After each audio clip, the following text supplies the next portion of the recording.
Good afternoon. Welcome to the 2022 fall edition of Douglas County School System Media Day.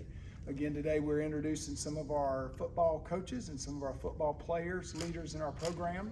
Today I'm super proud to introduce Coach Brad Stevens. He is with Chapel Hill High School. This is in year 2, and I know Coach Stevens has done a great job of building the culture there, Coach Stevens, and doing some great things not only in the weight room and in the classroom, but certainly on the playing field as well. So what I'm going to do is I'm going to turn it over to you, and you can give us just a forecast of this exciting new year as it approaches. All right, so we've been at Chapel Hill for a year now. We've had a full off season to get in the weight room and get bigger, stronger, and faster. And we've changed some things up offensively to where it benefits our players to be more successful on offense. And defensively, we've kept the same scheme, added a lot more to it. But we feel like the changes that we've made, that we're going to have a much improved second year at Chapel Hill. How many starters you got back this year on your team? On defense, we have 10 of the 11 coming back. We lost one corner. And then on offense, we have 4 of the 11 coming back that were starters last year. Obviously, last year was sort of a disappointment, didn't make the playoffs and stuff, but Yes, sir. kind of talk about how, that's motivated y'all for this year. Yeah, anytime you can take a season like that and learn from it and get better, it's a plus. It wasn't what we expected. We expected to make the playoffs. That's our expectation every year, because when we make the playoffs, we have an opportunity to play for a state championship, and that's every coach's goal. But I feel like with the changes we've made offensively, and then just being in the weight room for a solid year with them in the off season, and the fact that now these guys that are starting aren't fresh guys that never started before, because last year when we came in, all those guys were fresh except like 3. Right. So everybody who's coming back mostly has played a lot of varsity football. If they haven't started all of last year, they've had a lot of varsity snaps. I don't think there's anybody in our starting 22 that's not played a varsity snap. Kind of talk about the new region and how it shapes up and where you see Chapel Hill in the mix. All right, new region. We have Creekside is coming in, a great football team. Banneker's coming in. The guy down there is new down there, doing a great job. And we have Maynard and Mays, and then Lithia, of course, us, and Villa Rica. I think it's a strong region. You got Villa Rica, who went to game 13. Creekside went to 13 or 14. Lithia made a run to 13. Mays has always been a powerhouse in Atlanta. So I think it's going to be a tough region, but I really feel like that we can be in the top of the region and we can have a chance to go to the state playoffs. Can I ask a question? Yes, sir. Yeah, absolutely, Coach. What about your non-region schedule? I've looked at the schedules, and you've got some challenging games. So tell us a little bit about those as well. And those are ones that you scheduled. Yeah. So our first game, we're bringing Stone Mountain in out of DeKalb County. Anybody knows anything about the city or DeKalb County, they have a lot of athletes. So with us going into a region where we're playing a lot of city schools, I felt like it was important for us to see a team with athletes before we get to the region.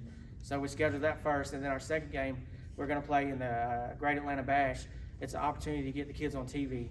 When I was down in Atlanta at my previous school, we were in that 1 year, and so actually we get to go back this year, and we're going to play the school I came from. So we'll be down at Grady Stadium on the 27th. We start at 10 a.m.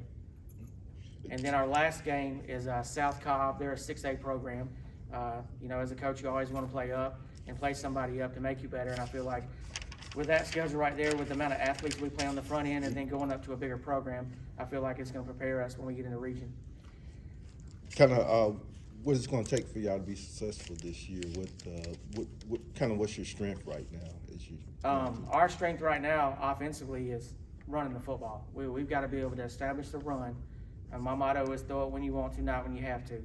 And then defensively, our biggest thing that my defensive coordinator preaches to these guys every day is assignment alignment. Line it right and do your job.